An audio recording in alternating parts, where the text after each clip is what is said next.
ऐसा आप देख सकते हैं कि मेरे हाथ में यूनिस्टोन कितने ही सालों से अगर वो पत्थर आपके गुर्दों में हो या पित्ते में, ग्लैडर के भी जहाँ पत्थर होता है ऑपरेशन से नहीं निकलता, लेकिन ये दवा खाने के बाद वो आपको जो यूरिन के जरिए जो है बुरा होकर निकल जाएगा। जहाँ बड़े बड़े ऑपरेशन फेल हो जाते वहां पर ये दवा काम करती है। गुर्दे और पित्ते की पथरी ये प्रोडक्ट से गल जाती है, फिर दोबारा पथरी फॉर्म होने नहीं देती और इसमें कोई साइड इफेक्ट भी नहीं है। R&S यूनानी pharmacy, first floor opposite Canara bank, Bahadurpura, x road, Hyderabad.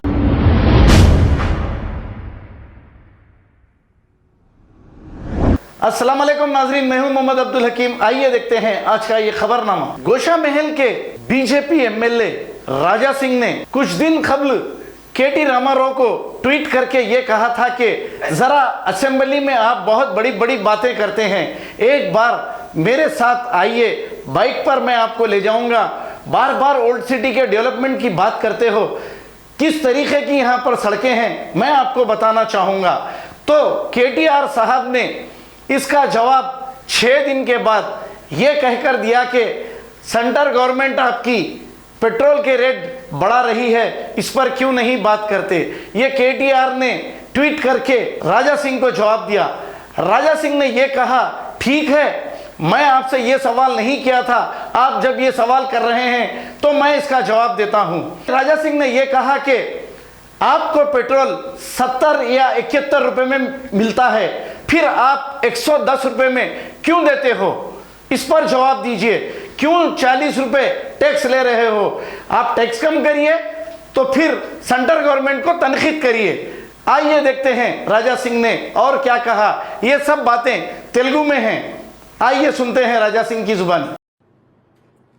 దాదాపు ఒక 6 days ముందు నేను నా ట్విట్టర్ అకౌంట్లో ఒక చిన్న వీడియో పెట్టిన కేటీఆర్ గారి గురించి. అది మీడియా కూడా నేను పెట్టిన. సబ్జెక్ట్ ఏముందంటే, కొద్ది వర్షం పడితే సిటీ మునిగిపోతుంది, ఓల్డ్ సిటీ మునిగిపోతుంది.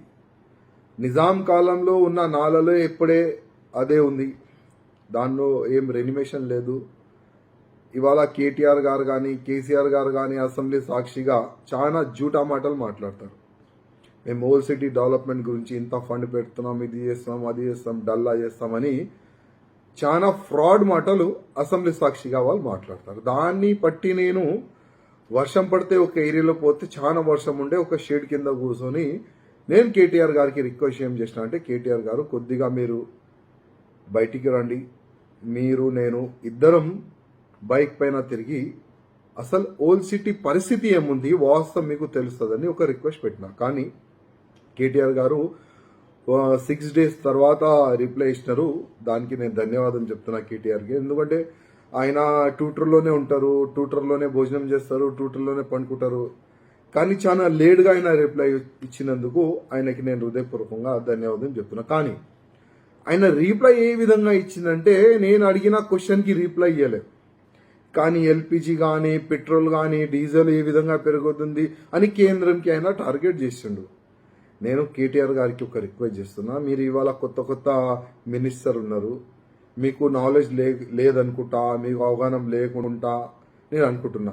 ఒకవేళ ఈ petrol diesel LPG gas rate ఎందుకు పెరుగుతుంది, కొద్దిగా మన ముఖ్యమంత్రి గారు ఒకప్పుడు కాంగ్రెస్ గవర్నమెంట్లో లేబర్ మంత్రిగా ఉండే, ఆయన కేంద్ర మంత్రిగా ఉండే, ఆయనతోని మీరు తెలుసుకుంటే చాలా బాగా ఉంటుంది. అదేవిధంగా ఇవాళ మన తెలంగాణలో పెట్రోల్ ధర ఏముంది, 110 రూపాయలు. ఇవాళ కేంద్రం పెంచుతుంది మీరు అంటున్నారు, కానీ అదే పెట్రోల్లో మీ వాటా ఎంత అది మీరు ప్రజలకి చెప్పారా? ఎందుకు సిగ్గు వస్తుందా, భయం ఉందా మీకు నిజం చెప్పనీకి? అసలు మీరు నిజం చెప్పరా? మీరు ఎప్పుడు చూస్తే అబద్ధం అబద్ధం అబద్ధమే మీరు మాట్లాడతారా? కేటీఆర్ గారు తెలంగాణ ప్రజలకి నిజం చెప్పండి. ఇవాళ 41 రూపీస్ దాంట్లో మీరు ట్యాక్స్ రూపంలో తీసుకుంటలేరా? మీకు తెలంగాణ ప్రజలపైన అంత ప్రేమ ఉంటే ఆ 41 రూపీస్ తీసేయండి ట్యాక్స్. ఇవాళ మన తెలంగాణ అంటే భారతదేశంలో ఎక్కడ కూడా ఆ రేట్ పెట్రోల్ ఉండదు, మన తెలంగాణలో ఉంటుంది. మీకు మంచి పేరు వస్తుంది. 70 రూపీస్ లీటర్ పెట్రోల్ ఉంటుంది. అది మీరు చేయొచ్చు కదా, అది మీ చేతిలో ఉంది కదా, ముఖ్యమంత్రి గారి చేతిలో ఉంది కదా, అది చేయండి. 41 రూపీస్ ట్యాక్స్ మీరు తీసేయండి. మన ప్రజలకి, మన తెలంగాణ ప్రజలకి 70 రూపీస్ లీటర్ పెట్రోల్ దొరుకుతుంది. చేత అవుతుందా చేయనికి? కాదు. కానీ కేంద్ర పైన టార్గెట్ చేయాలి, కేంద్రంకి బద్నాం చేయాలి, అదైతే మీకు బాగా వస్తుంది కేటీఆర్ గారు. ఇవాళ మన తెలంగాణలో మంచి డెవలప్మెంట్ జరుగుతుందంటే అది ఎవరి వల్ల? కేటీఆర్ గారు. కేంద్రం ఇన్వాల్వ్మెంట్ లేదా? కేంద్రం ఫండ్ ఇస్తలేదా? మన రోడ్ల గురించి కానీ, బిల్డింగ్ల గురించి కానీ, ప్రతి ఒక్క జిల్లా ఇవాళ డెవలప్మెంట్ అవుతుందంటే అది కేంద్రం వల్లనే. అది కూడా నిజం చెప్పనికి మీకు చేత కాదు. ఇవాళ మీరు మినిస్టర్ అంట, మన ముఖ్యమంత్రి గారు కేసీఆర్ గారు, ఆయన జూటా మాట మాట్లాడతారు, మీరు జూటా మాట మాట్లాడతారు. అంటే ఇది అలవాటా మీకు?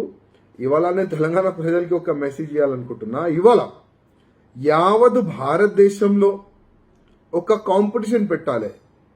ఏ ముఖ్యమంత్రి, ఏ మినిస్టర్ ఎక్కువ జూటా మాటలు మాట్లాడతారని ఒక కాంపిటీషన్ పెడితే ఫస్ట్ మెడల్ వచ్చేది మన తెలంగాణ ముఖ్యమంత్రికి, మన కేటీఆర్ గారికి.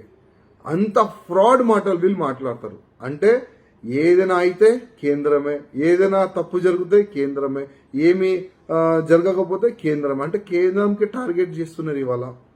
ఇవాళ నేను ముఖ్యమంత్రి గారికి, కేటీఆర్ గారికి ఒక్క రిక్వెస్ట్ చేస్తున్నా, నిజం చెప్పే కొద్ది అలవాటు చేసుకుంటే మీకు బాగుంటుంది. అదేవిధంగా మళ్ళొక్కసారి నేను కేటీఆర్ గారికి రిపీట్ చేస్తున్నా, ప్లీజ్ ఆ ట్విట్టర్ నుంచి బయటికి రండి, ఆ ఏసీ రూమ్ నుంచి బయటికి రండి, ఆ ప్రగతి భవన్ నుంచి మీరు బయటికి వచ్చి 1 గంట నాకు టైం ఇవ్వండి. మీరు, నేను ఇద్దరం మొత్తం city, old city, new city bike పైన తిరుగుదాం. రోడ్లో ఎన్ని గుంతలు ఉంది మీకు అర్థమవుతుంది. మీ బ్యాక్ పెయిన్ వచ్చేస్తుంది మీకు ఒకవేళ నా ఎంబడి తిరుగుతా. ఎందుకంటే రోడ్ నేను బుల్లెట్ పైన తిరుగుతా. నా ఎంబడి మీరు 1 గంట తిరిగితే మీకు బ్యాక్ పెయిన్ వచ్చేస్తుంది. అన్ని గుంతలు, మొత్తం పాడైపోయింది రోడ్లు. మొత్తం ఎక్కడ చూస్తే అక్కడ మురికి నీళ్ళు. Water works department road no response, municipal department no response. ఎందుకంటే వాళ్ళ డబ్బులు కూడా మీరు తినేసినారు. వాటర్ వర్క్స్ డబ్బులు కానీ, మున్సిపల్ డబ్బులు కానీ అంతా మీరు తినేసినారు. మొత్తం దానికి హుజరాబాద్కి మీరు మలుపుతున్నారు. ఇది దురదృష్టం. खबर है शहर की, खबर है गाँव की, खबर है सारी दुनिया की। 7H न्यूज पसंद आए तो लाइक कीजिए, शेयर कीजिए और सब्सक्राइब करना ना भूलें। 7H news.